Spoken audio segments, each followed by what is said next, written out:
بسم اللہ الرحمن الرحیم۔ السلام علیکم مائی یوٹیوب فیملی، آپ سب کیسے ہیں؟ میں بھی الحمدللہ بالکل ٹھیک ہوں، اور امید ہے اللہ سے کہ آپ لوگ بھی خیریت سے ہی ہوں گے۔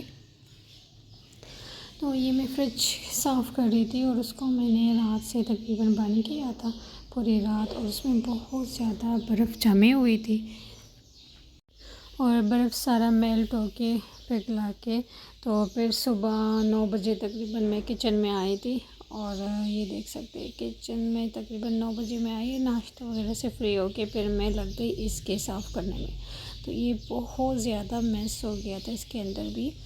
تو پھر ایسے ہوتا ہے نا، پھر پیلا پیلا سا ہو جاتا ہے اور نشان بھی نہیں جاتے، تو یہ صاف ستھرا رہتے ہیں، لیکن اس دفعہ کچھ زیادہ ہی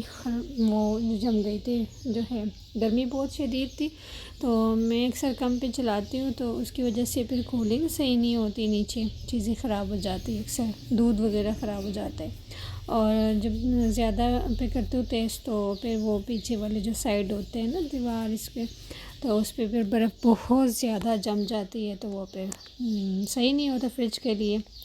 اور یہ میں سارے کام سے فری ہو کے پھر اپنے لیے وہ بنا رہی تھی۔ میں نے کہا میرا بیٹا گھر پہ تھے تو وہ مجھے کہتے مما میرے لیے چکن اسٹک بنا دے، شامی کباب یا چکن اسٹک میں اس کے لیے ضرور بناتی ہوں شام کی چائے کے لیے یا ویسے۔ اور اس دن وہ بہت زیادہ تک گئی تھی، بس میں اپنے ہسبینڈ کو کہتی، میں نے کہا آج تو میں نے کھانا وانا نہیں بنانا، آج نا باہر سے کچھ منگا لیتے، تو وہ پھر انہوں نے پیزا منگا لی، اور بیٹا میرا ایسے ویڈیو کلپ بنا رہے، میں ان کو کہتی، میں نے کہا کلپ بنا دے ویڈیو کی، تو انہوں نے دیکھے کیسے ویڈیو بنائی ہے، پوری ہلتی جلتی ہے، لیکن میں نے کہا چلو میں نے کہا آپ لوگوں کے ساتھ شیئر کروں۔ اور پھر وہ ٹیوشن جا رہے تھے تو ان کے لیے میں نے کپڑے پہ پریس کر لیے تھے، وہ ٹیوشن چلے جاتے، اور بس میں عصر کی نماز پڑھ کے پھر بیٹھ کے آپ لوگوں کے ساتھ میں نے کہا چلو اپنا روٹین ہی شیئر کروں۔ ویڈیو تو میں نے بنائی تھی، لیکن یہاں تو سے لائٹ کا ایشو تھا، لائٹ نہیں تھی، تو اس لیے تھوڑی دیر ہو گئی، اور جو ہے میں پھر بیٹھ گئی، عصر کا ٹائم تھا تو بھوک بھی لگی تھی، میں نے کہا چلو چائے سے پہلے اپنے ویڈیو سے ایڈیٹنگ کروں اور وائس اوور کروں، پھر بعد میں چائے وغیرہ بنا لیتی ہوں۔ تو یہ دیکھ سکتے ہیں آپ لوگ، اور تھکن اور وہ اتنی زیادہ ہوتی ہے، پتہ نہیں ان دنوں میں کیا ہو جاتا ہے کہ سارے جس سے بھی سنتی ہوں تو سب بیمار ہیں، بس کسی کی طبیعت ٹھیک نہیں ہے، کسی کے جسم میں درد ہوتا ہے، اور جو ہے بس اللہ پاک ہم سب پہ رحم کرے اور اپنا خاص کرم کرے، اور رحمت کی ایک بارش اور ہو جائے نا، تو پھر انشاءاللہ موسم بھی اچھا ہو جائے گا۔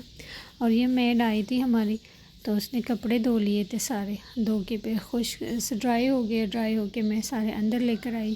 کچھ پریس والے تھے تو وہ سارے پریس کر لیے، اور کچھ جو ہے سمیٹنے تیل لگانے والے تھے تو وہ بھی میں نے تیل لگا لیا سارا،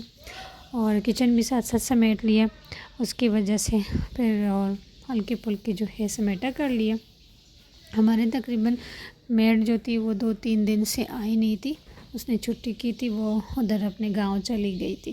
تو مجھے خود سے سارے کام کرنے پڑتے ہیں، تو کچن کے ساتھ ساتھ نا میں سارا کام پھر نہیں وہ پورا ہو جاتا ہے، کھانے پینے سے بھی فرصت نہیں ملتی ہے، ابھی تو دن بھی بہت چھوٹے ہو گئے، تو نماز کا ٹائم ہوتا ہے، اور میں بیٹے کے ساتھ نا زیادہ ٹائم اسپینڈ کرتی ہوں، کیونکہ وہ ایسے ایج میں ہے نا کہ اس ایج میں نا بچے کو زیادہ ٹائم دینا چاہتی ہے، وہ تھوڑی سی شرارتی ہیں، تو اس لیے بس میں بٹا دیتی ہوں کسی نہ کسی چیز پہ لگانے کے لیے۔ اور یہ شام کی چائے کے ساتھ پھر وہ بنا لیا تھا شامی کباب، اور یہ میرے بیٹے کو گفٹ آیا تھا، تو میں نے کہا آپ لوگوں کے ساتھ بھی شیئر کروں۔ تو یہ دیکھیے یہ اسکیٹنگ شوز تھے، اور یہ تقریباً 1 ایئر سے مانگ رہے تھے، لیکن میں ان کو نہیں دے رہی تھی، میں نے کہا ابھی بہت چھوٹے ہیں تو ابھی نہیں میں آپ کو دے سکتی، تو یہ پھر منگا لیا، تو میرے ہسبینڈ نے تو بہت زیادہ خوش تھے، اور اس کو ماشاءاللہ سے پریکٹس تو نہیں تھی لیکن سیکھ لیا، ورنہ مجھے فکر ہوتی، میں نے کہا یہ نہیں سیکھ پائے گا اس طرح، تو وہ مجھے کہتے نہیں ماما میں تو یہ سیکھ کے نا آپ کو دکھا سکتا ہوں، تو بچوں کے لیے اس طرح کی ایکٹیویٹیز اور چیزیں لانے چاہیے، جب وہ مانگتے ہیں ایسی چیزیں تو لانے چاہیے، کیونکہ ویسے تو لوگ بہت زیادہ پیسے بھی خرچ کرتے ہیں، لیکن ایسی چیز دینا چاہیے جو بچے دل سے قبول کرتے اور خوش بھی ہوتے، اور اس کے لیے ایکٹیویٹی بھی بن جاتے ہیں، کیونکہ اسکول جاتے ہیں بچے صبح سویرے، اور 2 بجے پھر جب گھر آ جاتے تو پھر تھوڑی دیر بعد ٹیوشن چلے جاتے، پھر سپارہ پڑھتے، تو بہت زیادہ مصروف رہتے ہیں، تو کوئی ایسی ایکٹیویٹیز ہونا چاہیے جو بچے دل سے مطلب خوشی سے وہ قبول کرتے ہیں، گفٹس وغیرہ جو بھی ہو، اور ہونا چاہیے اور اسی طرح کرنا چاہیے۔ اور یہ اس کے ساتھ کوئی اسکرو وغیرہ بھی آئے تھے اور ساتھ لیسز بھی آئے تھے، تو وہ پھر لگا لیے تھے اور اس نے ماشاءاللہ سے پین کے پھر لگے ہوئے تھے اور اس میں لائٹیں بھی چل رہی تھی، مجھے دکھایا کیونکہ مجھے پتہ نہیں تھا اس میں لائٹیں بھی ہے، تو انہوں نے مجھے دکھا دیا تھا۔ یہ دیکھیے، اور یہ جو ہے میں نے سارے جو ہمارے کچن ٹاول اور گلوز ہے میری، تو وہ میں نے سارا واش کر لیا تھا اور اس کو پھر تیل لگا کے پھر میں نے ایک کنٹینر میں، شیشے والے جو کنٹینر ہوتے ہیں اس میں سیو کر لیا۔ اور یہ بھی میٹ ہے میرے سلپ صاف کرنے کا، مرر وغیرہ صاف کرنے کے لیے میں الگ الگ رکھتی ہوں، تو اس کو بھی میں نے اسی میں رکھ لیا تھا تاکہ جرمز وغیرہ ڈسٹ اور نہ لگے۔ پھر اس کو میں کبرڈ میں نا رکھ لیتی ہوں تو ذرا ایزی رہتا ہے، پھر اگر کوئی آ بھی جائے اچانک سے بندے کو نکالنا نا تھوڑا سا آسانی ہو جاتی ہے، ایزی رہتا ہے، آپ کو نا ٹائم نہیں لگتا پھر اس طرح۔ تو اسی طرح چھوٹے چھوٹے کام بھی کچن کے کرنا چاہیے تاکہ آپ کو آسانی ہو۔ اور یہ میں نے کبرڈ میں رکھ لیا سامنے، اور جہاں پہ میں راشن وغیرہ رکھتی ہوں اس کے ساتھ رکھ لیا۔ اور یہ دیکھ سکتے ہیں آپ لوگ میرے بیٹے کی پریکٹس، تو ان کو ماشاءاللہ سے پریکٹس ہو گئی ہے۔ اور بس میری ویڈیو یہاں تک تھی، خوش رہیں، آباد رہیں، ہنستے مسکراتے رہیں، میرے چینل کو دیکھتے رہیں۔ اللہ حافظ۔